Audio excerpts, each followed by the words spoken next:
दोस्तों, उत्तराखंड राज्य के रुद्रप्रयाग जिले में स्थित तीन तरफ विशालकाय पहाड़ों से घिरा केदारनाथ धाम करोड़ों भक्तों की आस्था का प्रतीक है। हिंदू धर्म में केदारनाथ यात्रा और भगवान भोलेनाथ के दर्शनों का बड़ा महत्व है। दोस्तों, अगर आप भी केदारनाथ की यात्रा करने वाले हैं तो ये वीडियो आपके लिए बेहद ज़रूरी होने वाली है। इस वीडियो में हम आपको केदारनाथ यात्रा से जुड़ी संपूर्ण जानकारी देने वाले हैं, जैसे केदारनाथ कब जाना चाहिए, केदारनाथ आप कैसे पहुंच सकते हैं, बस, ट्रेन और फ्लाइट का क्या किराया रहेगा, होटल और टेंट बुकिंग कैसे होगी, यात्रा रजिस्ट्रेशन कैसे कराना होगा, साथ ही साथ यात्रा में कुल कितने दिन लगेंगे और आपका इसमें कुल कितना खर्चा होने वाला है। A to Z इन्फॉर्मेशन आपको दी जाएगी इस वीडियो में केदारनाथ यात्रा से संबंधित। इसी के साथ ही साथ दोस्तों, आपसे रिक्वेस्ट है कि अगर आप चैनल पर नए हैं तो प्लीज़ चैनल को सब्सक्राइब कर लीजिए और वीडियो को लाइक करना भी बिल्कुल मत भूलिएगा। चलिए सबसे पहले बात करते हैं यात्रा रजिस्ट्रेशन की, यानी यात्रा पंजीकरण की। यात्रा पंजीकरण आप ऑनलाइन भी कर सकते हैं और ऑफलाइन भी कर सकते हैं। ऑनलाइन रजिस्ट्रेशन के लिए आप स्क्रीन पर दिख रही वेबसाइट पर जाएंगे और वहां पर अपनी डिटेल्स फिल कर रजिस्ट्रेशन कर सकते हैं। इसके बाद आपको इस रजिस्ट्रेशन का प्रिंट निकलवा लेना है और अपने साथ इसे लेकर जाना है। इसके अलावा अगर आप ऑनलाइन रजिस्ट्रेशन नहीं करा पाते तो आप ऑफलाइन भी रजिस्ट्रेशन करा सकते हैं। हरिद्वार, ऋषिकेश, रुद्रप्रयाग, गुप्तकाशी और सोनप्रयाग में आपको रजिस्ट्रेशन काउंटर मिल जाएंगे। वहां पर आप ऑफलाइन रजिस्ट्रेशन करवा सकते हैं। रजिस्ट्रेशन के लिए आपके पास कोई एक आईडी होनी चाहिए, वो Aadhaar card, PAN card, voter ID कुछ भी हो सकता है। लेकिन मेरा सजेशन आपको रहेगा कि आप ऑनलाइन रजिस्ट्रेशन ही करवा के जाइएगा, क्योंकि अगर आप ऑनलाइन नहीं करवाते तो ऑफलाइन में आपको लाइन में लगना पड़ेगा और काउंटर पे हो सकता है कि भीड़ ज़्यादा हो, इसीलिए आपका समय व्यर्थ हो सकता है। इसीलिए अगर आप ऑनलाइन रजिस्ट्रेशन करवा के जाएंगे तो आपका समय बच जाएगा। चलिए, आपका रजिस्ट्रेशन अब हो चुका है। अब बात करते हैं कि आप केदारनाथ पहुंचेंगे कैसे। लेकिन इससे पहले जान लेते हैं वैक्सीनेशन सर्टिफिकेट की और कोरोना रिपोर्ट के बारे में। दोस्तों, अगर आपके पास वैक्सीनेशन सर्टिफिकेट है तो आप उसे अपने साथ लेकर जा सकते हैं। और कोरोना रिपोर्ट का जहां तक सवाल है तो वहां की तरफ से कोई भी कोरोना रिपोर्ट की मांग नहीं की गई है, यानी आपको कोरोना रिपोर्ट या RT-PCR रिपोर्ट ले जाने की कोई ज़रूरत नहीं है। लेकिन अगर वैक्सीनेशन सर्टिफिकेट आपके पास है तो आप उसे लेकर ज़रूर जाइएगा। दोस्तों, केदारनाथ पहुंचने के लिए आपको सबसे पहले हरिद्वार या ऋषिकेश आना होगा। हरिद्वार तक पहुंचने के लिए आपके पास बस, फ्लाइट और ट्रेन तीनों ही ऑप्शन अवेलेबल है। दिल्ली से हरिद्वार के लिए बहुत सी ट्रेनें चलती हैं जिनके जरिए आप हरिद्वार पहुंच जाएंगे। अगर ट्रेन टिकट की बात की जाए तो दिल्ली से हरिद्वार के लिए स्लीपर क्लास में 185 रुपये, थर्ड AC का 505 रुपये, सेकंड AC का 710 रुपये और फर्स्ट AC का 1175 रुपये पड़ेगा और आप 6 घंटे में दिल्ली से हरिद्वार पहुंच जाएंगे। अगर आप बाई फ्लाइट आना चाहते हैं तो हरिद्वार का नियरेस्ट एयरपोर्ट देहरादून में है, जिसका नाम है जॉली ग्रंट एयरपोर्ट, जो हरिद्वार से करीब 40 किलोमीटर की दूरी पर है। अगर फ्लाइट टिकट की बात की जाए तो करीब 5000 से 6000 रुपये में आप दिल्ली से हरिद्वार यानी देहरादून वाले जॉली ग्रंट एयरपोर्ट तक पहुंच जाएंगे, वो भी सिर्फ 1 घंटे में। चलिए, अब आप हरिद्वार पहुंच चुके हैं। हरिद्वार पहुंचते ही आपको रेलवे स्टेशन और बस स्टैंड आमने सामने देखने को मिलेंगे। हरिद्वार बस स्टैंड से आपको बस लेनी पड़ेगी और आपको जाना होगा सोनप्रयाग। और हरिद्वार से सोनप्रयाग की जो डिस्टेंस है वो है 230 किलोमीटर और आप 8 से 9 घंटे में सोनप्रयाग पहुंच जाएंगे। आपको बता दें कि हरिद्वार से सोनप्रयाग के लिए जो बसें चलती हैं वो ज़्यादातर नॉन AC या ऑर्डिनरी बसें ही होती हैं और इनकी ऑनलाइन बुकिंग नहीं होती है। आपको बस स्टैंड पहुँच के ऑन द स्पॉट बुकिंग करनी होगी। लेकिन मैं आपको सजेस्ट करूँगा कि अगर आप सुबह 4, 5, 6 बजे तक पहुंच जाते हैं हरिद्वार तो आपको तुरंत सबसे पहले बस बुक कर लेनी है, क्योंकि कहीं ऐसा ना हो कि सभी बस फुल हो जाएं और आपको सीट ही ना मिल पाए, क्योंकि मई जून के महीने में सबसे ज़्यादा भीड़ होती है। और इसीलिए अगर आप सुबह की बजाय दोपहर या शाम को हरिद्वार पहुंचते हैं तो आपको बस नहीं मिल पाएगी।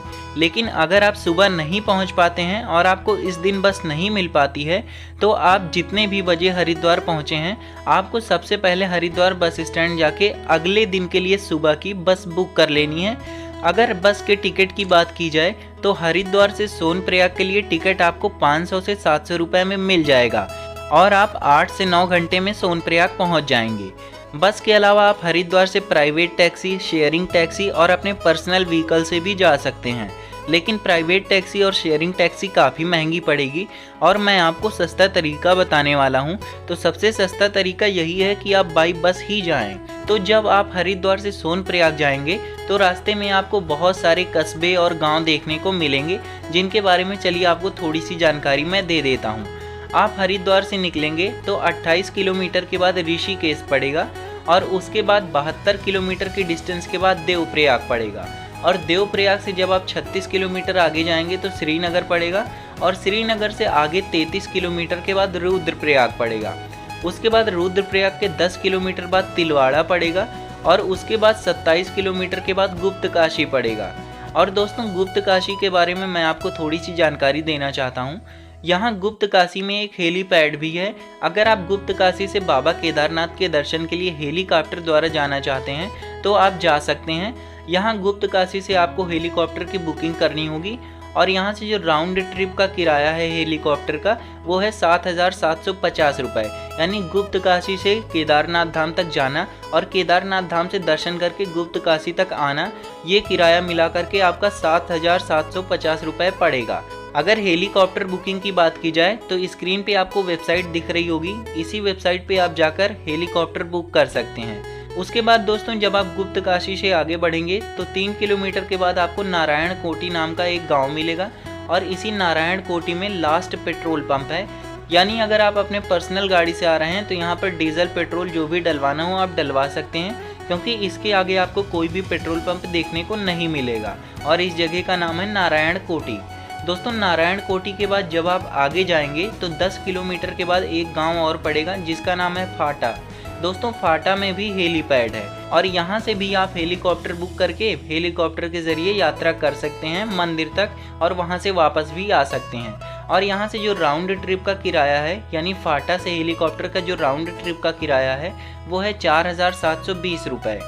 चलिए अब आप आगे बढ़ेंगे फाटा से तो दोस्तों 8 किलोमीटर के बाद एक और गांव पड़ेगा जिसका नाम है सिरसी और सिरसी गांव में भी एक हेलीपैड है और सिरसी गांव से मंदिर तक जाना और वहां से वापस आना, यानी राउंड ट्रिप का जो हेलीकॉप्टर का किराया है वो है 4,681 रुपये। तो दोस्तों, इस प्रकार से 3 हेलीपैड हैं। अगर आप हेलीकॉप्टर के ज़रिए यात्रा करना चाहते हैं तो इन्हीं तीनों हेलीपैड में से किसी भी जगह का आप चुनाव कर सकते हैं, सिरसी, फाटा और गुप्तकाशी। और जो ज़्यादातर दर्शनार्थी हेलीकॉप्टर से जाते हैं वो फाटा से ही जाते हैं। चलिए अब आप और आगे बढ़ेंगे तो दोस्तों सिरसी के 4 किलोमीटर के बाद आपको सीतापुर मिलेगा और सीतापुर से भी जब आगे 4 किलोमीटर के बाद जाएंगे तब आपको सोनप्रयाग मिलेगा और यही वो फाइनल डेस्टिनेशन है जहां पर बस आपको ड्रॉप करेगी। यानी आपको सोनप्रयाग पहुंचना था और हरिद्वार से आप सोनप्रयाग पहुंच चुके हैं और बस आपको यहां पे ड्रॉप कर देगी। अगर पर्सनल गाड़ी से आप आ रहे हैं तो सीतापुर और सोनप्रयाग में आपको उसके लिए पार्किंग मिल जाएगी। जो बाइक के लिए पार्किंग शुल्क है वो है 100 रुपये पर डे और जो कार के लिए पार्किंग शुल्क है वो है 200 रुपये पर डे। अगर आप सुबह 5-6 बजे हरिद्वार से बस लेते हैं तो शाम 4 बजे तक आप सोनप्रयाग पहुंच जाएंगे और इस दिन आपको सोनप्रयाग में ही रात में रुकना पड़ेगा। सोनप्रयाग में होटल्स की बात की जाए तो दोस्तों यहाँ पर होटल्स की शुरुआत 500 रुपये से हो जाती है और ये 4,000 रुपये तक हो सकती है। तो ये जो 500 से 4,000 रुपये तक के होटल हैं ये सीज़न के हिसाब से दाम घटते बढ़ते रहते हैं। लेकिन अगर आप मई जून के महीने में जा रहे हैं तो आपको कम से कम 2,000 रुपये से कम के होटल नहीं मिलेंगे। इसके अलावा अगर डॉर्मेट्री की बात की जाए तो यहाँ डॉर्मेट्री में आपको बेड देखने को नहीं मिलेगा। यहाँ पे बड़े बड़े हॉल बने हैं जहाँ पे आपको एक बिस्तर, रजाई और तकिया दे दिया जाएगा और एक व्यक्ति के लिए एक रात का वो 200 से 300 रुपये चार्ज करते हैं। तो कुछ इस प्रकार से आपका डे 1 यानी पहला दिन हरिद्वार से चलने के बाद यहीं पर समाप्त होगा। अगले दिन यानी डे 2 में सुबह जल्दी आपको 3-4 बजे तक उठ जाना है और आपको जितनी जल्दी हो सके उतनी जल्दी सोनप्रयाग से गौरीकुंड पहुंच जाना है। सोनप्रयाग से गौरीकुंड के बीच की दूरी 5 किलोमीटर है और सुबह 2 बजे से ही सोनप्रयाग से गौरीकुंड के लिए शेयरिंग बुलेरो और शेयरिंग मार्शल चलने लगती है। लेकिन ध्यान रहे सुबह जल्दी ही आपको 3-4 बजे तक सोनप्रयाग से गौरीकुंड के लिए बुलेरो पकड़ लेनी है, क्योंकि बुलेरो के लिए भी आपको इस समय लाइन में लगना पड़ सकता है। जितना लेट आप करेंगे उतनी मुश्किल होगी आपको बुलेरो और मार्शल मिलने में। तो लगभग सुबह 5 बजे तक आप गौरीकुंड पहुंच जाएंगे। गौरीकुंड वही जगह है जहां से आपको केदारनाथ के लिए पैदल ट्रैक शुरू करना है। गौरीकुंड पहुंचने के बाद अगर आप अपने होटल से स्नान करके नहीं आए हैं तो गौरीकुंड में एक तप्त कुंड है जिसमें आप स्नान करके कुछ ब्रेकफास्ट कर सकते हैं। तो लगभग सुबह 6 बजे तक आप नाश्ता करके गौरीकुंड से केदारनाथ तक 16 किलोमीटर की पैदल ट्रेकिंग शुरू कर देंगे। यहाँ पे आपके पास 3 विकल्प हैं। पहला तो ये कि आप इस 16 किलोमीटर को पैदल ट्रेक करके तय करेंगे, और दूसरा विकल्प ये है कि आप घोड़े या खच्चर का सहारा लेकर इस 16 किलोमीटर की दूरी को तय करेंगे। यानी गौरीकुंड से आपको घोड़े और खच्चर मिल जाएंगे केदारनाथ मंदिर तक पहुंचने के लिए। और घोड़े या खच्चर का जो किराया है जो गवर्नमेंट ने डिसाइड किया है वो है सोनप्रयाग से केदारनाथ के लिए 2500 रुपये और गौरीकुंड से केदारनाथ के लिए 2300 रुपये। लेकिन जब भीड़ ज़्यादा होती है तो ये लोग मनमानी करते हैं और 4000 रुपये से 5000 रुपये भी ले लेते हैं, तो इस बात का आप विशेष ध्यान रखिएगा। तीसरा विकल्प आपके पास है हेलीकॉप्टर का, जिसके बारे में मैंने आपको पहले ही बता दिया है, जो 3 हेलीपैड ऑलरेडी मैंने आपको बताए हैं। रास्ते में आपको बीच बीच में खाने पीने और नाश्ते के लिए छोटे छोटे स्टॉल्स मिल जाएंगे। अगर आप सुबह 6 बजे पैदल ट्रेकिंग शुरू कर देते हैं तो आप दोपहर में 12-1 बजे तक आराम से बाबा भोलेनाथ के मंदिर अर्थात केदारनाथ धाम पहुंच जाएंगे। केदारनाथ पहुंचने के बाद अब आप लाइन में लग जाएंगे और भोलेनाथ के दर्शन करेंगे और जो भी पूजा अर्चना करना होगा आप कर सकते हैं। मई जून में भीड़ बहुत ज़्यादा होती है और हो सकता है कि आपको दर्शन करने में 3-4 घंटे लाइन में लगना पड़ सकता है। दर्शन करने के बाद अब लगभग शाम हो चुकी होगी और आपको आज रात यहीं मंदिर के आसपास ठहरना होगा। मंदिर के पास रुकने के लिए आपको GMVN के होटल्स मिल जाएंगे। इसके अलावा मंदिर के पास ठहरने के लिए बहुत सारे टेंट भी मिल जाएंगे। अगर GMVN के होटल्स यानी गढ़वाल मंडल विकास निगम के होटल्स की बात की जाए तो इस साल बहुत ज़्यादा भीड़ होने की वजह से होटल्स काफ़ी महंगे हैं। GMVN होटल्स की बुकिंग के लिए आप स्क्रीन पे वेबसाइट दिख रही होगी, जहां पे जाके आप पहले ही होटल बुक कर लें। इसके अलावा अगर आप टेंट में रुकना चाहते हैं तो वो भी इस साल बहुत महंगे हैं और एक व्यक्ति का टेंट में रुकने के लिए एक रात का वो 1200 रुपये लेते हैं और एक टेंट में 6 लोग ठहरते हैं। मंदिर के पास खाने पीने की बात की जाए तो यहाँ पे आपको साधारण शाकाहारी भोजन करीब 250 से 300 रुपये में मिल जाएगा। तो कुछ इस प्रकार आप केदारनाथ बाबा के दर्शन कर लेंगे। चलिए अब बात करते हैं केदारनाथ आपको कब जाना चाहिए, किस महीने में जाना चाहिए।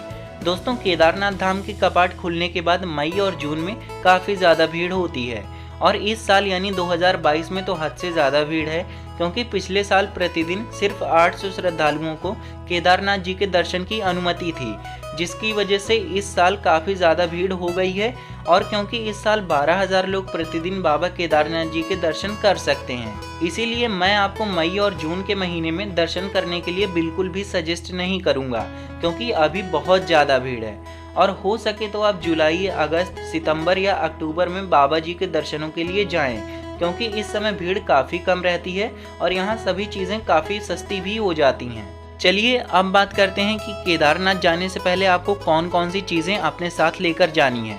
दोस्तों, अगर आप केदारनाथ जा रहे हैं तो आप अपने साथ एक अम्ब्रेला यानी छाता और रेनकोट जरूर लेकर जाएं, क्योंकि केदारनाथ का मौसम कभी भी बदल सकता है और यहाँ पर बारिश होती ही रहती है। इसीलिए आप हो सके तो एक अम्ब्रेला और रेनकोट ज़रूर लेकर जाएं। साथ ही साथ यहाँ पर ठंड भी काफ़ी ज़्यादा रहती है, इसीलिए आप गर्म कपड़े, दस्ताने और टोपी ज़रूर लेकर जाएं। साथ ही साथ दोस्तों, आप कैश मनी यानी आप अपने पास कैश पैसा लेकर जाएं, क्योंकि ऑनलाइन ट्रांजैक्शन पे आप यहाँ निर्भर नहीं कर सकते हैं। इसके अलावा आप अपने साथ कुछ ज़रूरी दवाइयाँ भी लेकर जाएं, जैसे जुकाम, बुखार या खांसी या फिर सर दर्द। इन छोटी छोटी चीज़ों के लिए आप थोड़ी सी पेन किलर्स लेकर जा सकते हैं अपने साथ। अब चलिए बात करते हैं कि केदारनाथ यात्रा में आपके कितने दिन लगेंगे। दोस्तों, मैंने इस यात्रा को कुछ इस तरह से बनाया है कि अगर आप किसी भी शहर से हैं तो वहां आप हरिद्वार आ जाएंगे, और मैंने जो यात्रा में दिन कंसीडर किए हैं वो हरिद्वार से मंदिर तक जाना और मंदिर से हरिद्वार तक वापस आना। तो दोस्तों, पहले दिन आप हरिद्वार से जाएंगे सोनप्रयाग, और दूसरे दिन आप जाएंगे सोनप्रयाग से मंदिर के दर्शन के लिए, और तीसरे दिन आप वापस मंदिर से आएंगे सोनप्रयाग, और चौथे दिन आप सोनप्रयाग से हरिद्वार वापस आएंगे। तो कुछ इस प्रकार से आपके पास कम से कम 5 दिन का समय तो होना ही चाहिए। इसके अलावा चलिए अब बात कर लेते हैं कि केदारनाथ दर्शन में आपका कुल कितना खर्चा होने वाला है। दोस्तों, केदारनाथ अगर आप मई या जून के महीने में जाते हैं तो प्रति व्यक्ति का खर्चा लगभग 8,000 रुपये हो जाएगा। इसके अलावा अगर आप जुलाई, अगस्त, सितंबर या अक्टूबर में जाते हैं तो आपकी यात्रा का खर्च 5,000 से 6,000 रुपये तक भी हो सकता है। तो दोस्तों, ये थी केदारनाथ यात्रा से संबंधित संपूर्ण जानकारी। उम्मीद करते हैं वीडियो आपको पसंद आई होगी। अगर आपको वीडियो अच्छी लगी है तो प्लीज़ वीडियो को लाइक कर दीजिए, साथ ही साथ चैनल को भी सब्सक्राइब कर लीजिए, क्योंकि हम आपके लिए यात्रा से संबंधित ऐसी ही वीडियोस लाते रहते हैं।